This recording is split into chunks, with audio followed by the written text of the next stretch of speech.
Alright, well, I guess I'm going to get started here. Well, actually, I'm gonna invite a few people. This will be my um, instructions on how I color. It's I don't consider it all that unique, but I have a style that people have commented on, and people want to know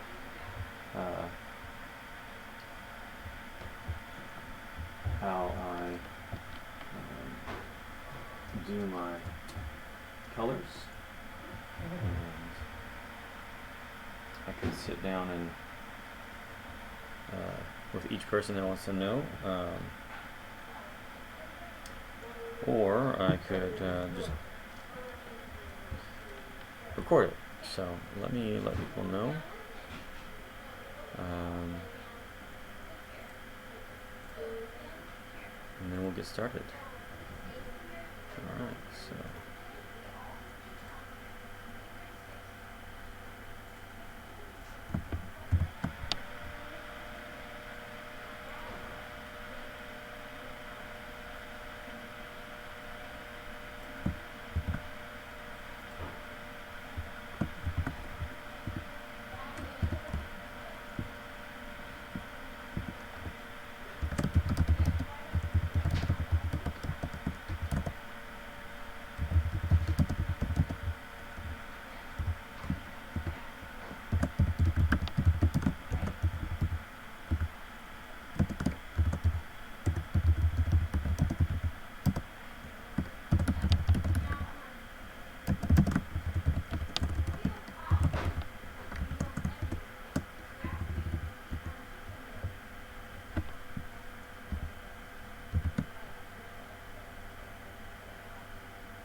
and one more, and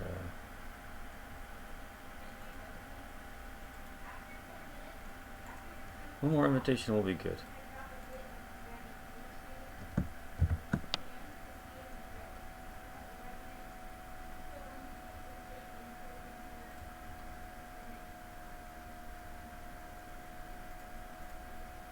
Let's see if I can. Alright, hey Insomnia Doodles. How's it going? I got my invitations out so people can know, and I'm gonna start. Actually, this part's going to be a little bit of audience participation. I've got some music going, and I don't know if y'all can actually hear it. I didn't know Courtney had a game running tonight. Well, cool. So, is the music? Can y'all even hear the music? If you can, is it too loud? Aside from that, awesome. I want it to be very audible. Okay, so my pictures. I got two pictures I'll be coloring, and so I've got a choice between. Let me turn the colors off.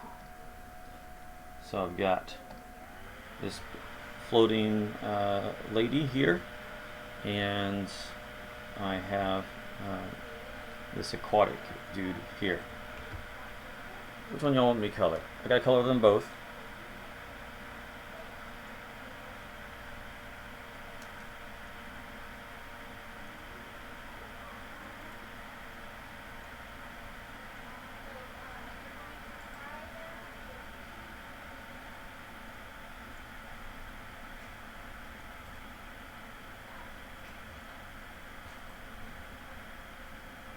So I'll let y'all choose.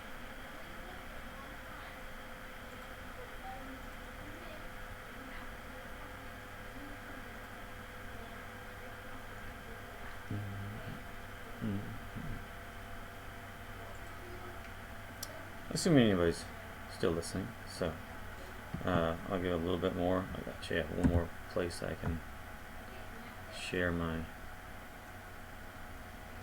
link so people can join us if they so care.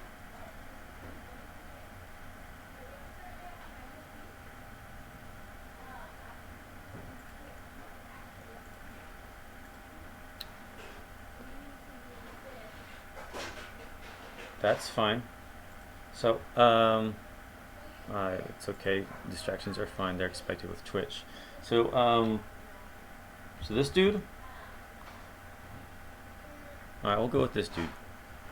Since you said that looks awesome, I'm gonna assume you mean the one that's already up. So so my wife actually helps me with my coloring, and she just fills in the color.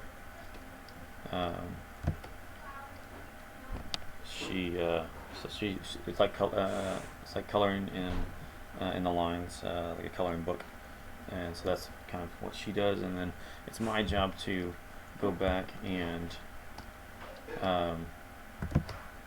actually select good color palette stuff. So I'm not gonna spend a whole lot of time selecting the color palette, mainly because anybody viewing this is gonna want to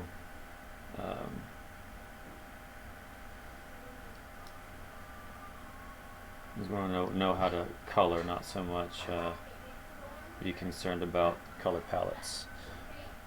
My Cintiq displays a different color than my actual screen. I'm going to believe my Cintiq a little bit more than my screen, but I'm not entirely sure. I'm going to pick this color right here. And so the very first thing after you have made all your good color choices, let's assume that these are good color choices. I'll go back and I'll change them up after the tutorial, or at least the main part of it. I'm gonna rein some of these things in. I'll change up some of the colors just so they're not as hard on my eyes.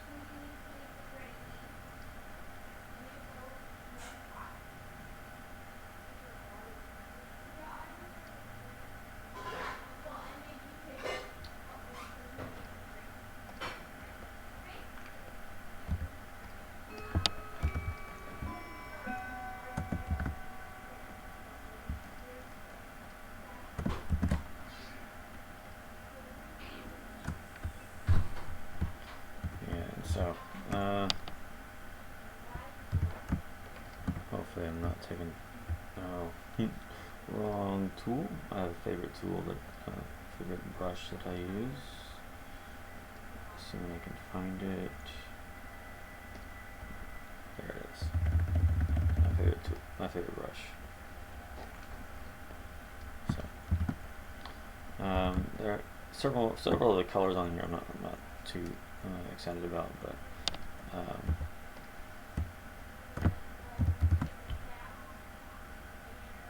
it's okay. Help is help. So one of the things that let me talk about good color choices while I'm at it. Okay. One is when you're going to select your colors, you don't want something that's super saturated. Most of your color choices should come from like kind of this little box area. Okay. There only on occasion will you even go that far, go far out.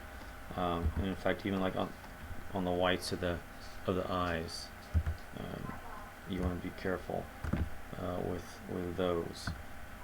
Let's see what color we've got going here. So we've got a green. Most eyes are like either a shade of red or a shade of blue. So we're going to go with a shade of dull blue. What do you think of it?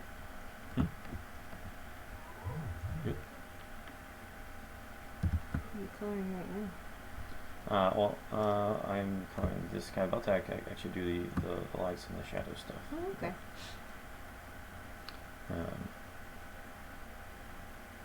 So, a few of the things that I do for establishing your character or your colors, you're going to do your base colors, and then after you've done your base colors, I have two layers. One I label as shadow, one I label as lights, and they're both at 40% opacity. Hold on. Oh. Bye, love you. Love you too. Bye. You'll have fun. Frank.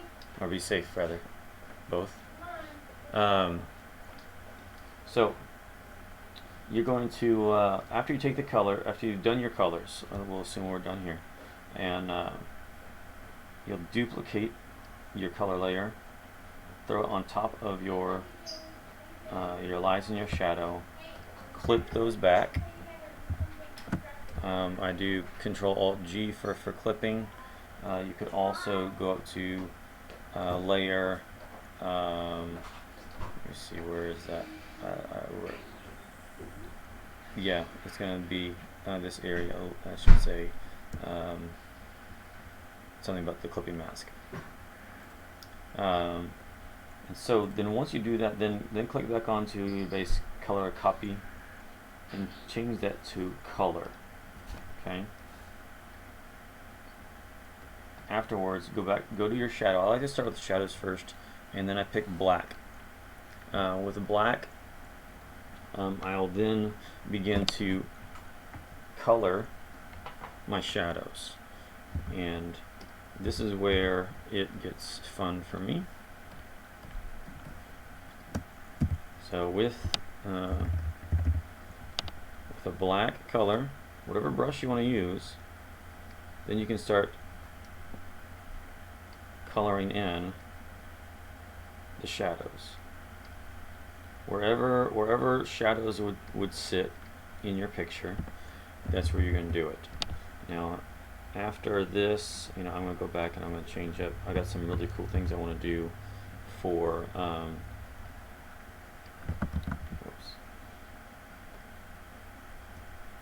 really cool things I want to do for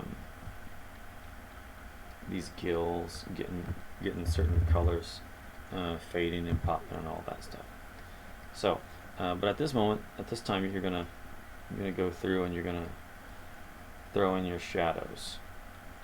And I'm gonna do a few here. This is a tutorial, so I'm not gonna spend a whole lot of time. I need to shut that thing that keeps on making the noise. All right. I'm not gonna spend a whole lot of time perfecting it. I want you to see what this color stuff actually does. Okay. And then I'll spend the rest of the time going and doing the full color, because we both got to get done. Okay. And after I've kind of done all the base color stuff, base shadows, you can see how it's very blocky, if you will. All right. That's on purpose. I like that because it allows me to be quick. I'm not trying to do any sort of fading, anything like that. You certainly can if you like it better. If you want to use a soft brush to do your shadows, you can do that. Mine has more of a comic book feel, that's for sure. But what happens next is that I'll then go up here to opacity, and I'll set that to 50. And what I'll do next is I'll then go over and kind of create a little of a gradation on the shadows, where it then starts doing that, and there's a bit of a fade to it all.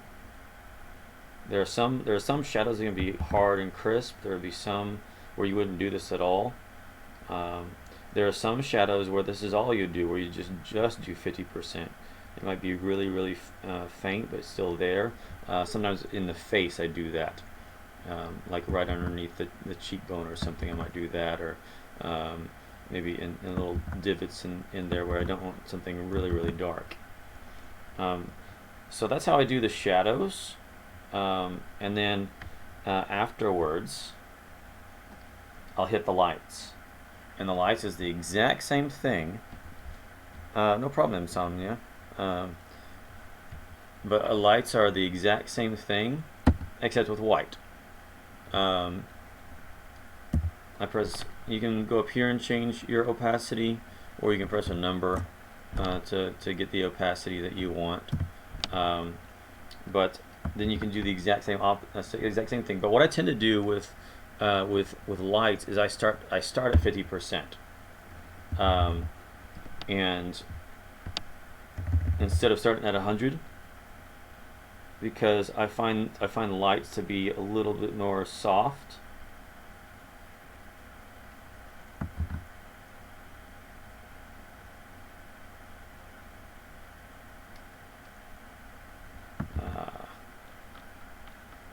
Shoulders are always a pain for me, getting them right.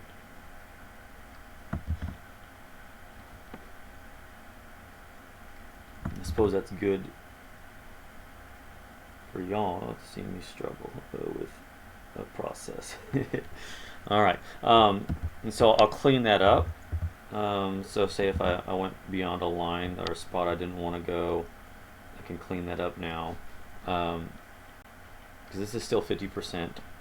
What I will do next, one of the other things I might do at this point is set my eraser to 50%, and I can create a gradient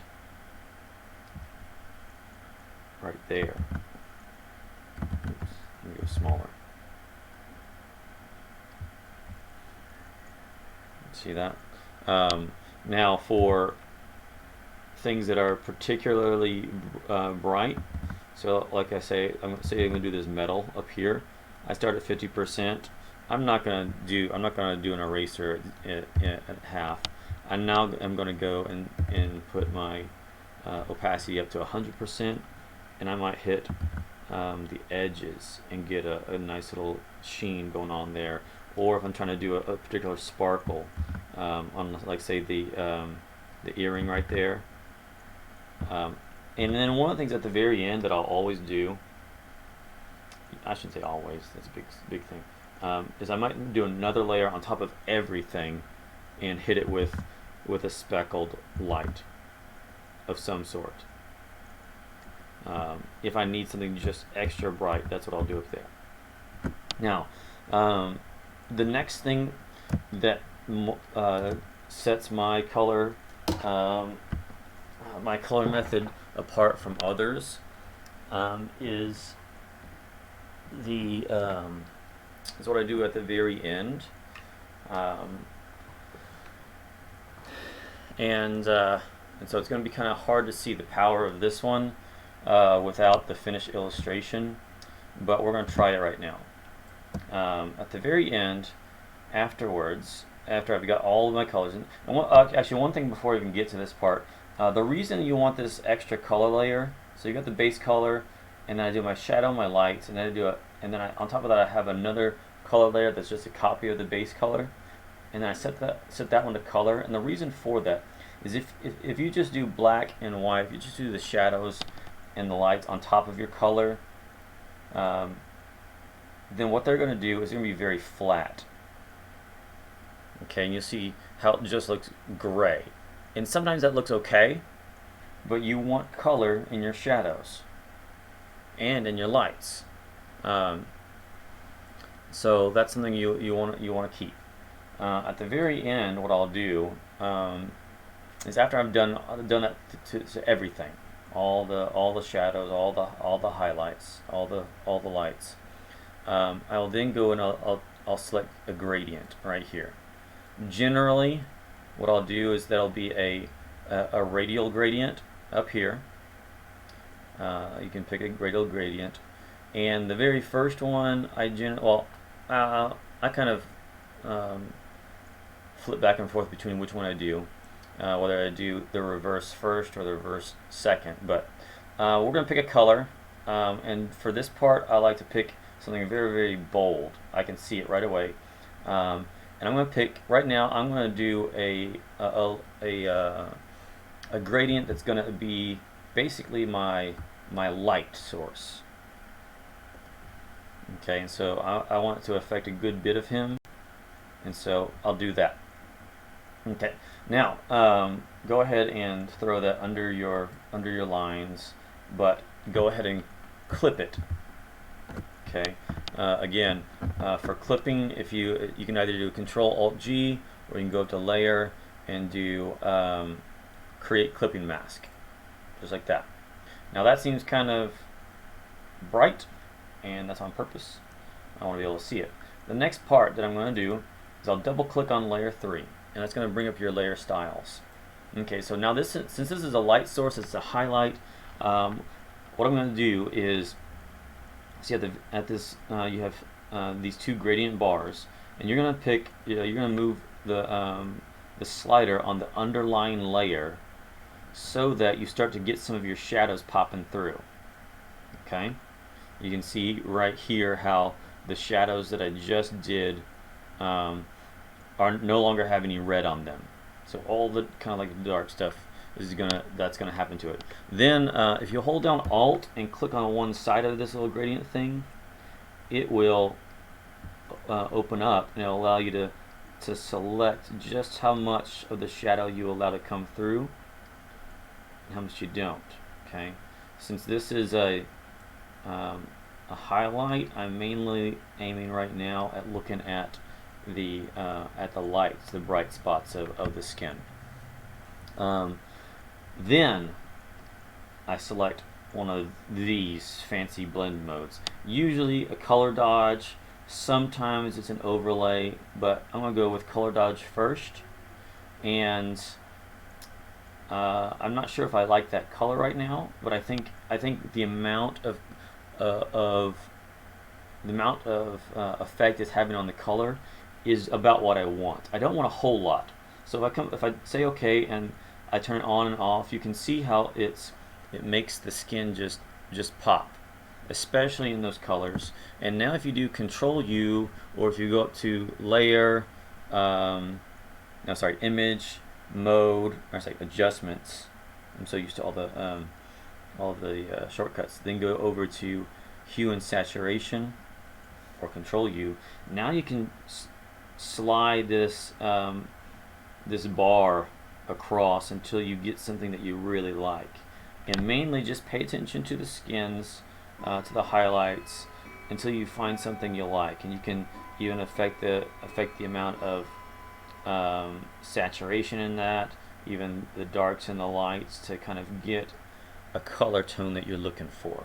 So I'm gonna go right there, and now if you see, I turn it on, I turn it off, turn it off, turn it on, and you can see how it affects your colors, is it makes them pop.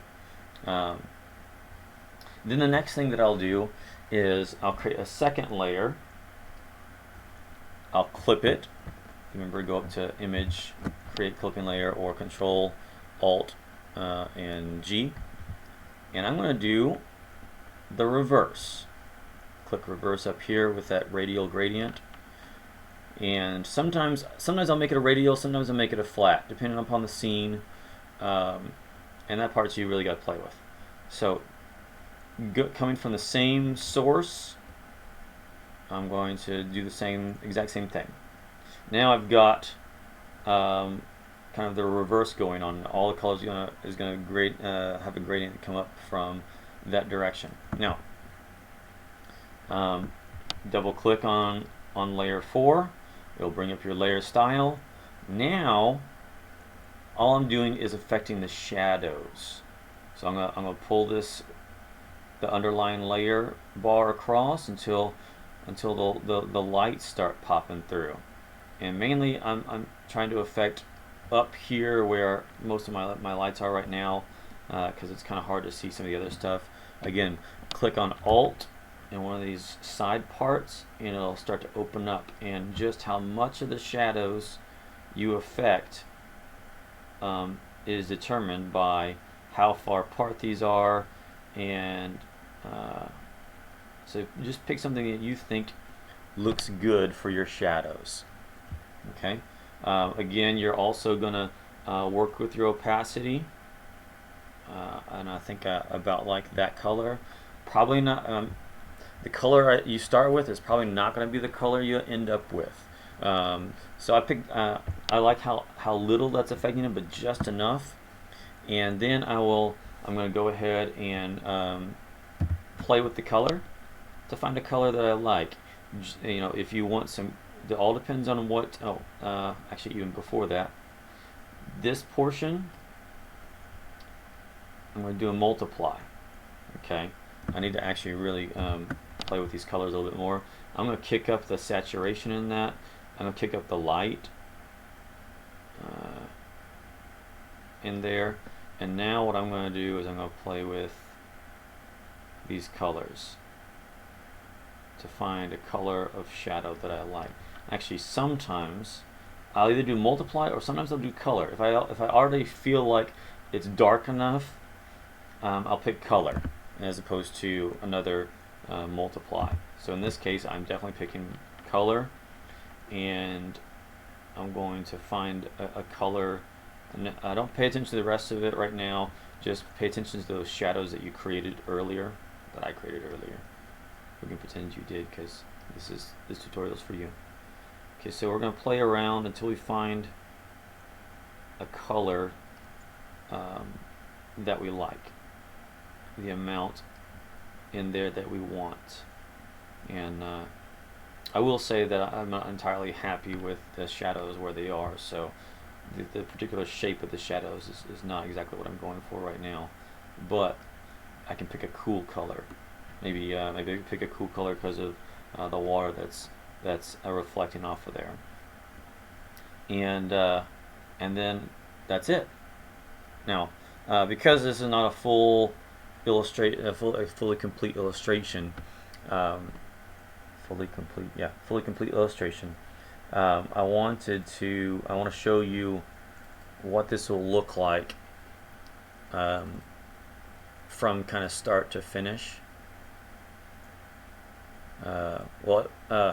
Rather, once what it looks like when I have all the shadows done. Not this guy. So you can see the full effect of it.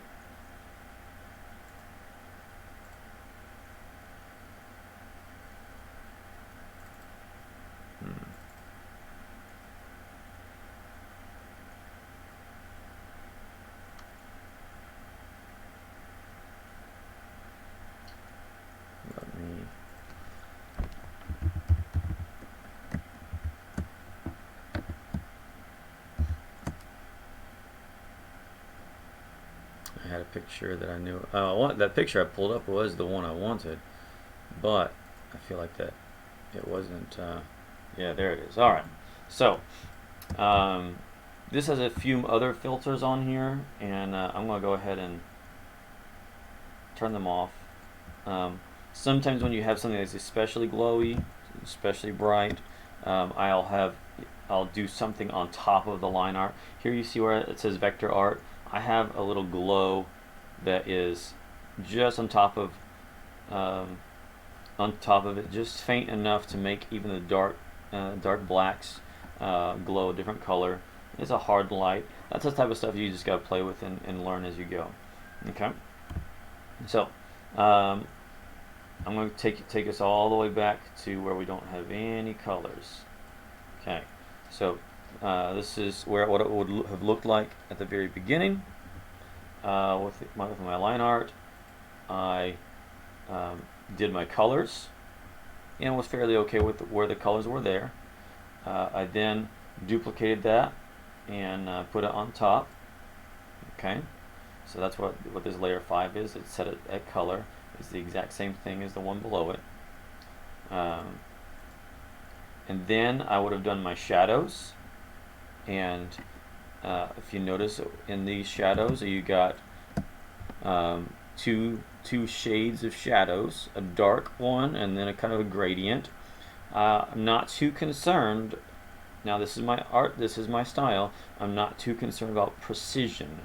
Now you can be as precise as you want, you can fade it as much as you want, whatever works for you.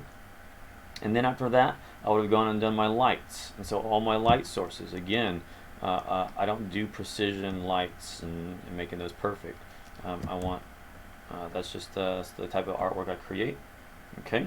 And then the next thing that I did was I set a tone that was the reverse gradient. You can see how it's all yellow around, and it's set at multiply. I played around with the opacity to get it just where I want it, and so it affects the whole picture.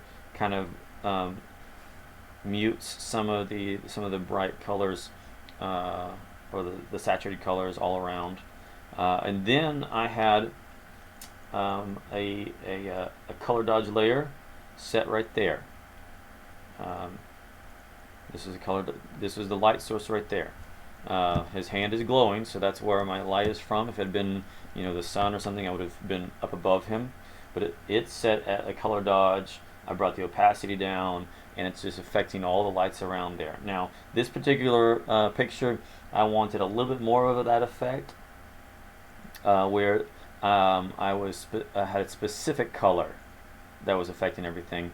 So I threw another gradient that just took all those brights and faded them to a green instead of just the colors of the items that are being hit by the light. And then at the very end, I threw that little glow, and I considered that done. Now, occasionally you might do a little adjustment layer with levels if you wanna bring some of your lights and your darks in or out or things like that. But that's the basic process for my colors. And so I hope that this is beneficial to you. I hope you can use it. If not, well, you don't have to. Find your own way. So, thanks for listening. I'm about to go. I'm going to end this one so I can have it as just my color process, and then I'll